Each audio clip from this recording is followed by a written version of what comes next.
Halo Genbiers, selamat datang di Dialog Genbi, menyajikan obrolan penuh dialog rasa, tak sekedar kata tapi juga pengalaman berharga. Hai Genbiers di rumah, gimana nih kabarnya? Semoga kalian dalam keadaan sehat dan bahagia ya.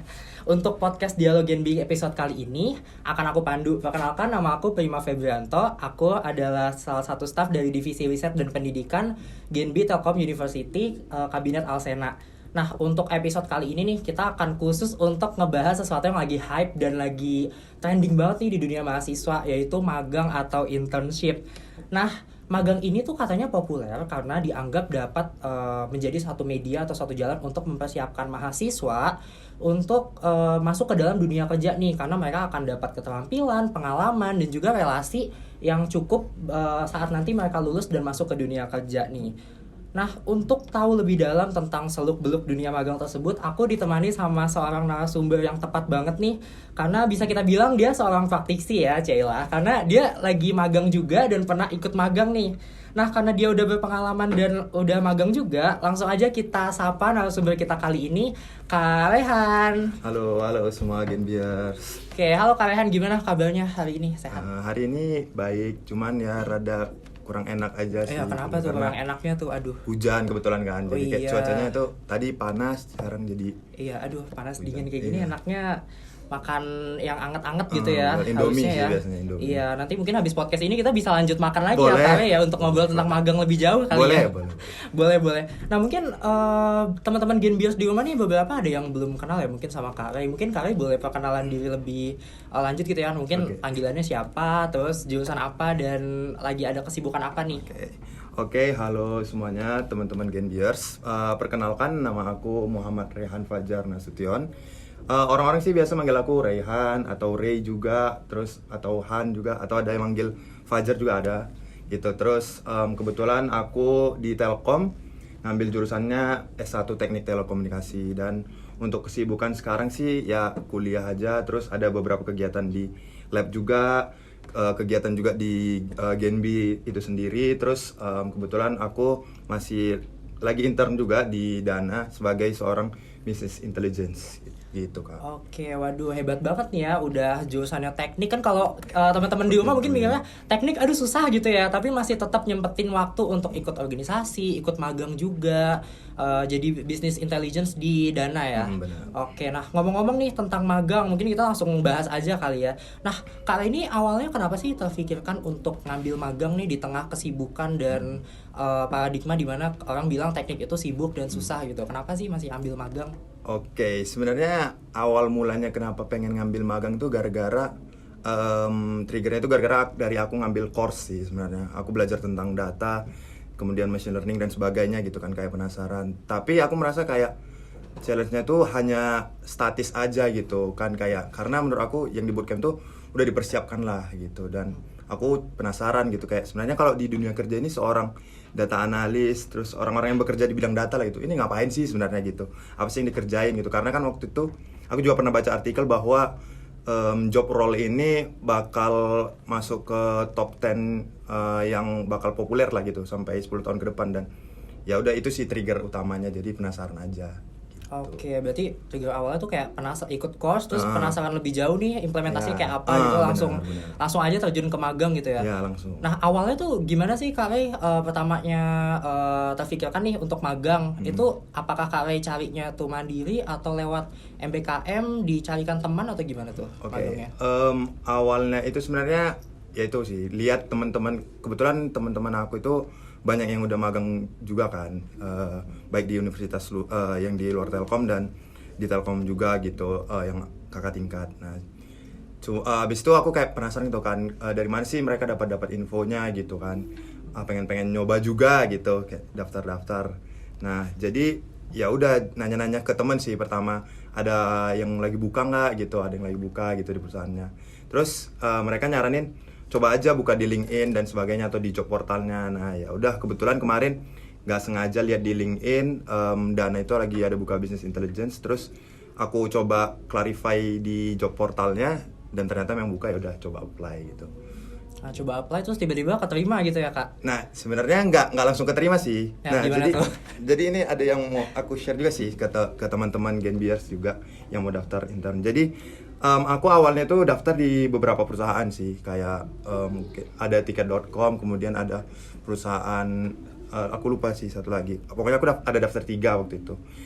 Nah, dan waktu itu tiket.com tuh langsung ngumumin aku gagal gitu kan, karena ya belum punya basic apa-apa gitu. Kemudian pas dana itu tiba-tiba aku baru bangun tidur habis apply 3 hari kemudian bangun tidur tiba-tiba langsung diajak untuk short call interview gitu by WA sama HR-nya. Dan ya udah pas itu karena aku baru bangun juga nggak fokus kan pasti Kak gitu. Ya udah jawabnya kayak apa ya, asal aja sih sebenarnya menurut aku gitu. Iya. Karena baru bangun kan, baru Iya. bangun. Nah, pas banget jam 12 tuh. Ya udah habis tuh udahlah pas udah selesai teleponan cuma 30 menit tuh kalau nggak salah interviewnya. Tiba-tiba aku nungguin, pertama sih aku nggak kepikiran sih sama itu. Ya udah kalau gagal juga nggak apa-apa gitu kan. Tuh masih belum masuk semester 5 waktu itu kan, masih liburan, nggak masalah. Ya udah habis itu tiba-tiba kok seminggu kemudian belum ada kabar, mulai kepikiran nih, aduh kok nggak ada kabar gitu. Terus udah 2 minggu nggak ada kabar. Nah udah 3 minggu deh kalau nggak salah, udah 3 minggu tuh nggak ada kabar. Nah aku disuruh sama temen aku coba follow up lagi ke HR-nya gitu, statusnya gimana. Nah jadi mungkin yang mau aku share ke teman-teman juga adalah, misalnya teman-teman nih lagi apply gitu kan, udah apply dan belum ada info sama sekali nih yang masuk. Nah teman-teman tuh boleh untuk memfollow up ke HR-nya langsung gitu. Itu emang hak teman-teman sebagai seorang yang nge-apply lah gitu. Dan biasanya itu range-nya ketika sudah 2 minggu tidak ada kabar atau hasil, itu boleh di follow up gitu statusnya. Dan alhamdulillah waktu itu aku waktu follow up itu langsung dijawab sih. Ternyata mereka itu mempertimbangkan jadwal aku yang masih kuliah gitu, anak kuliahan semester 5 gitu. Nah setelah di follow up itu, nah makanya itu dari berlanjut ke seleksi selanjutnya gitu, gara-gara di follow up. Kalau nggak itu mereka kayaknya nggak notice lagi deh itu gitu. Oh gitu. Tapi waktu itu kalian follow up-nya lewat email atau by WA atau gimana tuh? Kemarin karena kebetulan udah short interview by WA, jadi aku follow up-nya by WA lagi sih sebenarnya. Oh by WA lagi ya. Oke. Gitu. Tuh teman-teman Genbiers, jadi kalau kalian lagi daftar magang atau lagi habis interview nih, tiba-tiba seminggu 2 minggu kalau belum ada kabar Iya, gitu ya, bisa di follow up lagi boleh. ke kontak dari perusahaan yang kalian apply gitu. Nah, tadi ngomong-ngomong tentang Kak Re yang daftar magang nih, kan Kak Re bilang tadi di tiket.com sempat ditolak karena belum ada basic apa-apa ya. Nah, Iya. aku mau tanya nih, sebenarnya tuh sewaktu kita mau daftar magang nih, apa aja sih yang harus kita siapin? Apakah kita harus udah punya basic skill dulu atau ya kita daftar aja untuk nambah experience atau gimana tuh? Apa aja yang harus disiapin? Oke, kalau menurut aku itu yang pasti yang harus dipunya itu adalah pertama basic skill sih, sebenarnya basic skill aja, dan ya brandingan sih sebenarnya, brandingan, personal branding. Kebetulan aku kemarin itu memanfaatkan banget platform GitHub sama platform LinkedIn gitu. Jadi GitHub itu untuk portofolio aku berkaitan dengan data dan sebagainya. Kemudian untuk LinkedIn itu aku coba untuk rebranding diri aku lah gitu. Interest aku di mana, terus certification-nya udah aku dapat apa, aku udah pelajarin apa aja gitu sih. Dan menurut aku itu satu hal yang kadang lupa bagi anak-anak kuliah gitu untuk memanfaatkan platform-platform tersebut untuk mendokumentasikan hasil kerjanya, tapi itu sebenarnya sangat powerful banget gitu dilihat itu sih. Oke, Yang berarti penting basic skills. Oke, I see. Berarti selain basic skill sama branding, kita juga kalau bisa ada portofolio Iya, gitu ya, Kak, benar. sewaktu kita ngerjain sesuatu yang ada di bidang kita nih. Nah, tadi kan juga kali itu kan waktu daftar magang tuh sempet interview ya. Boleh dong kasih ke teman-teman Genbiers di rumah nih tips and trick wawancara magang tuh gimana sih? Oke. Apakah santai atau wawancaranya harus gimana? Apa aja sih yang harus kita sebutkan? Mungkin Kare punya tips and trick sendiri nih dari Karenya. Oke, hal pertama yang wajib dan harus dilakukan adalah riset tentang perusahaannya, itu sih. Karena ini baru-baru aja juga nih kejadian nih. Kemarin aku di reach sama HR-nya tiket.com kan juga, di reach lagi lah gitu. Ditawarin daftar business intelligence intern juga gitu. Nah, cuman kelemahan aku adalah aku udah nothing tulus gitu sih, itu kesalahan aku juga sih. Jadi aku nggak terlalu riset perusahaannya gitu. Nah, hal yang paling penting itu pertama adalah mau menghadapi interview ya riset perusahaannya, karena apapun ceritanya kita harus menyesuaikan diri kita terhadap value dari perusahaan gitu. Dan waktu di Dana itu kemarin aku kebetulan sempat riset sedikit-sedikit lah, kayak mungkin dari sekedar lini bisnisnya itu apa aja, kemudian behavior dari perusahaannya itu gimana, kemudian atau mungkin bisa lihat core value dari perusahaannya itu apa gitu. Nanti baru kita cocokkan tuh gitu, apa kemampuan yang kita punya dengan core value dari mereka. Kemarin tuh yang paling aku angkat itu adalah tentang teamwork, ya tentang teamwork sih, sama result driven, itu sih yang paling aku angkat dari core value. Oke, berarti yang penting juga riset tentang perusahaannya ya, juga ya? Itu nomor satu sih, paling penting. Nomor satu ya, oke. Tapi kalau waktu wawancara tuh gimana sih cara kita pakai knowledge kita tentang perusahaan itu supaya kita berhasil di wawancara?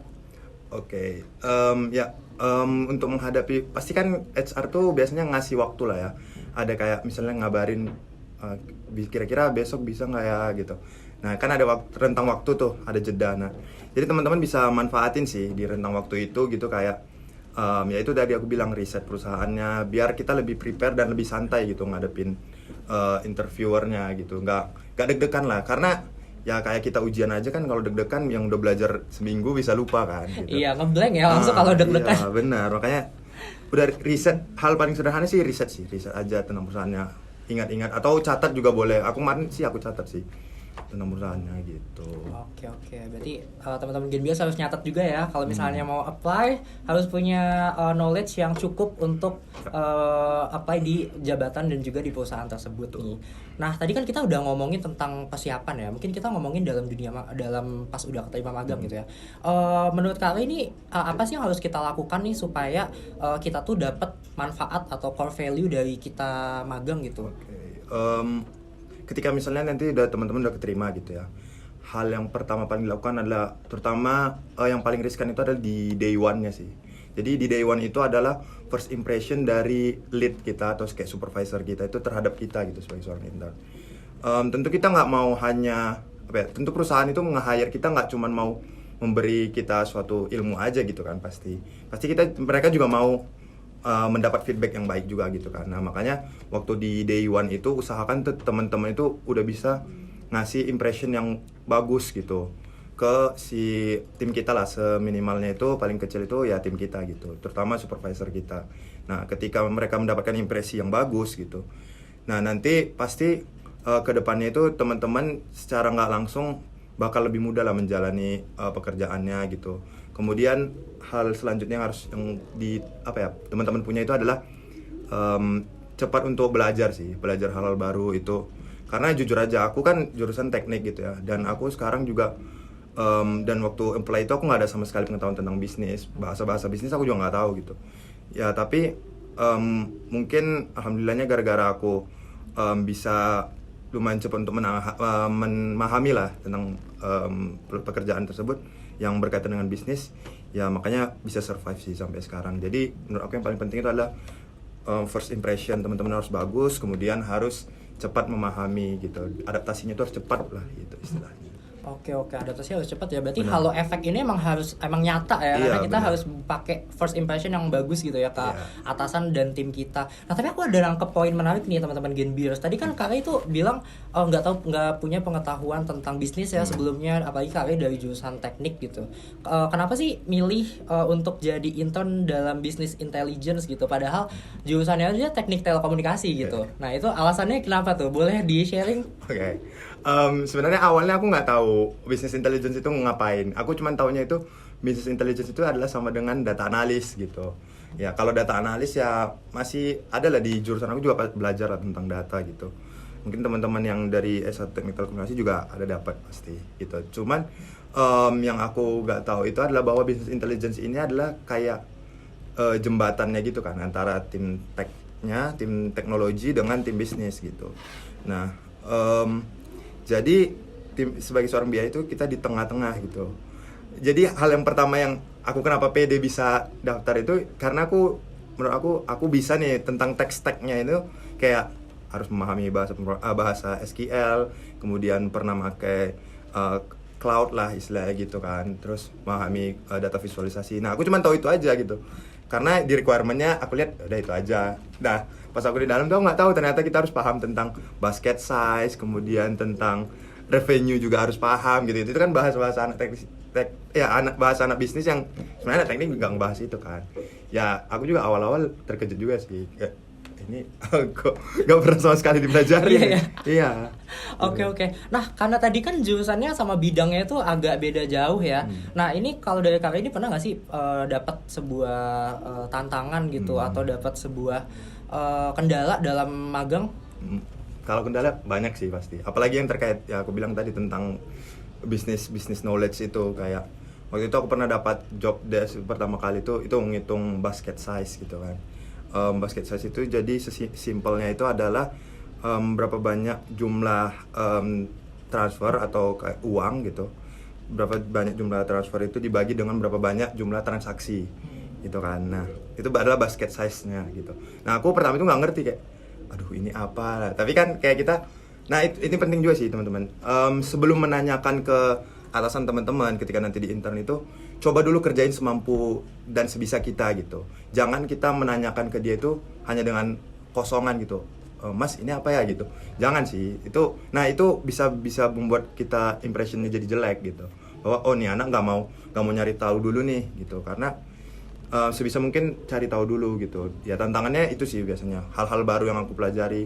Kemudian kayak tools baru yang aku pelajari, karena kan kebetulan ada beberapa tools yang hanya di platformnya Dana yang punya gitu, itu kan baru. Tantangannya lebih ke itu sih, kalau nggak tentang business knowledge ya tools yang baru. Oke, nah kalau dari kalian sendiri tuh caranya untuk survive dan menghadapi tantangan itu tuh gimana? Oke. Pertama itu adalah jangan malu bertanya sih sama orang yang lebih ahli, itu pasti. Terus kedua itu adalah cari mentor sih. Pertama kali masuk tuh harus cari mentor gitu. Yang paling dekat ya pasti supervisor kita gitu. Usahakan itu jadikan dia itu mentor dan teman gitu. Karena biar kita nanti enak lah gitu. Kayak misalnya ada bingung, tinggal Mas, gue lagi bingung nih gitu. Kayak tinggal ngubungin, gak segan lah istilahnya gitu. Itu harus cari mentor juga sih. Karena kan kita mau belajar gitu.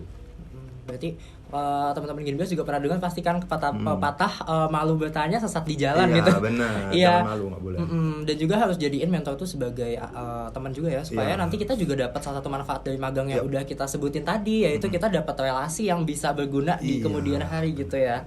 Oke. Nah, terus mau tanya mungkin ya, menurut Kak itu gimana sih magang ini bisa bantu mahasiswa untuk nyiapin dirinya jadi untuk masuk ke dalam dunia kerja gitu? Kalau dari sisi Kak gimana? Oke, manfaatnya magang itu ya.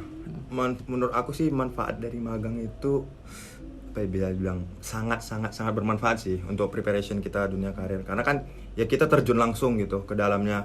Kita jadi tahu sebenarnya gimana sih flow dari seorang profesional itu bekerja gimana. Terus kita juga selain kita belajar tentang hard skill kita, tentu kita saat memasuki dunia kerja kan harus persiapkan soft skill kita kan. Nah, dengan kita magang tuh kita bisa tahu nih, oh misal kita merasa waktu di kampus tuh public speaking kita udah bagus gitu. Ternyata saat di perusahaan itu ternyata belum sebagus itu dan belum terlalu memenuhi requirement dari seorang profesional lah gitu. Nah, kita kan bisa belajar tuh. Terus magang itu ya fungsinya adalah untuk tadi nambah relasi pastinya itu kan, nambah networking.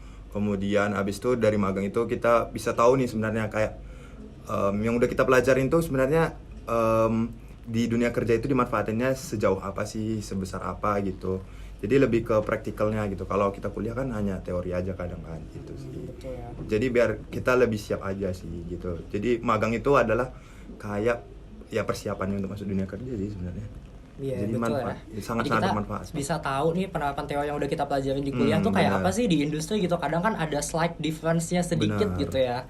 Oke. Nah, ngomong-ngomong tentang tadi ya yang magang dan juga tadi kan salah satunya kalian juga sempat nyebutin mentor untuk jadi temen, punya relasi dan sebagainya. Nah, ini ada satu stigma di masyarakat nih, khususnya di mahasiswa yang gimana sih tanggapan kalian tentang rezeki ada di tangan orang dalam gitu? Mungkin magangnya bisa dapat karena ada orang dalam atau papahnya atau saudaranya. Nah, kalau menurut kalian gimana nih? Ya, kata-kata itu apa ya? Ya pasti ada sih. Ya, kita nggak bisa menampik bahwa itu 100% nggak ada gitu. Itu kita terlalu munafik sih menurut aku.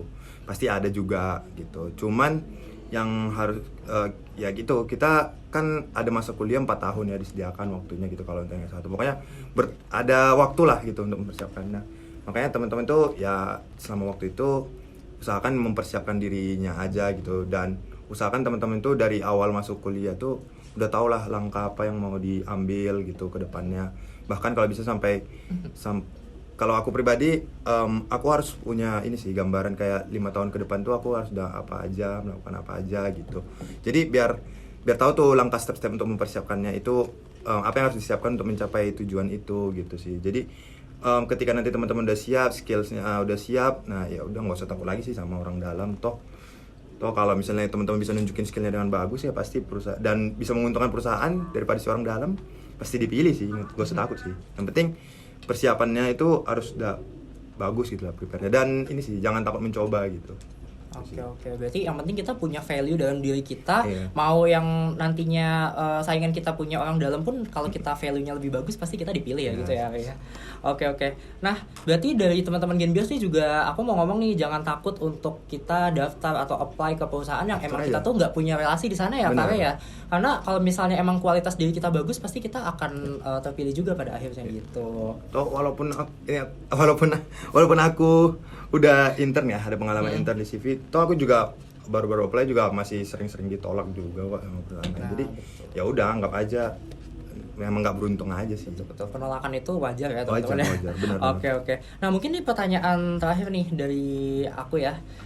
Mungkin pesan dari Kak Ray untuk para pejuang magang nih, mungkin sebagai closing statement gimana sih gitu. Oke, berarti untuk closing statementnya sih, untuk teman-teman sih yang mau coba apply intern itu, ya udah apply aja gitu. Nggak harus kita melihat orang, oh nih si A udah jauh nih belajarnya, si A lebih hebat dari aku. Ya kita ya nggak ada yang tahu gitu. Siapa sih yang tahu rezeki orang itu, ya coba aja gitu. Kalau kita nggak mulai kan kita nggak tahu gitu kan. Ya masalah ditolak atau enggaknya sih itu urusan belakang lah gitu. Ya berarti kalau misalnya kita ditolak ya kita evaluasi diri lagi, apa yang kurang. Jadi kalau misalnya teman-teman belum lagi mencoba tapi udah menganggap teman-teman gagal, ya gimana teman-teman mau berkembang itu sih sebenarnya. Jadi coba aja, terus persiapkan teman-teman mau kemana, dipersiapkan hard skillnya, soft skillnya juga. Nggak harus sampai yang kayak apa bahasnya, ahli banget gitu, nggak harus sih. Yang penting teman-teman gimana caranya bisa mengkomunikasikan skills teman-teman itu ke si interviewernya nanti gitu. Terus teman-teman bisa ngasih feedback yang baik ke perusahaan, itu aja sih sebenarnya. Dan ini sih, memanfaatkan, teman-teman harus bisa manfaatin waktu juga gitu. Sama nggak usah terlalu overthinking lah ke orang sekitar, karena titik kesuksesan orang kan beda-beda. Itu sih. Oke. Wah, hebat banget nih closing statement dari Kak Ray. Nah, aduh nggak kerasa banget nih Kak Ray, kita materi tentang magang ini udah padat banget ya. Mungkin kita bisa sudahi di sini, tapi sebelum sudahi mungkin aku izin kasih kesimpulan ya. Berarti magang itu bisa bermanfaat buat teman-teman Genbios di rumah untuk meningkatkan kualitas dirinya, untuk nambah keterampilan, mempersiapkan diri ke dalam dunia kerja. Dan dalam magang itu teman-teman nggak usah takut ya. Yang penting kita punya value dan basic skills, kita bisa daftar di perusahaan yang kita mau, dan pasti kita akan dapat kalau emang kita cocok di perusahaan dan juga di jabatan yang kita punya ya. Intinya jangan takut untuk mencoba. Oke. Nah, karena obrolan kita sudah selesai nih teman-teman Genbiers, terima kasih, aku mengucapkan terima kasih untuk Kak Ray yang sudah bersedia jadi narasumber di episode Dialog Genbi kali ini. Nah, teman-teman Genbiers juga terima kasih udah setia mendengarkan podcast Dialog Genbi yang ada di Spotify ini. Dan ini ada sertifikat apresiasi yang diberikan untuk Kak Rehan Fajar sebagai narasumber Dialog Genbi pada episode Seluk-Beluk Magang. Oke. Untuk Kak Ray terima kasih, untuk teman-teman Genbiers juga terima kasih. Stay tune di episode selanjutnya dan sampai jumpa.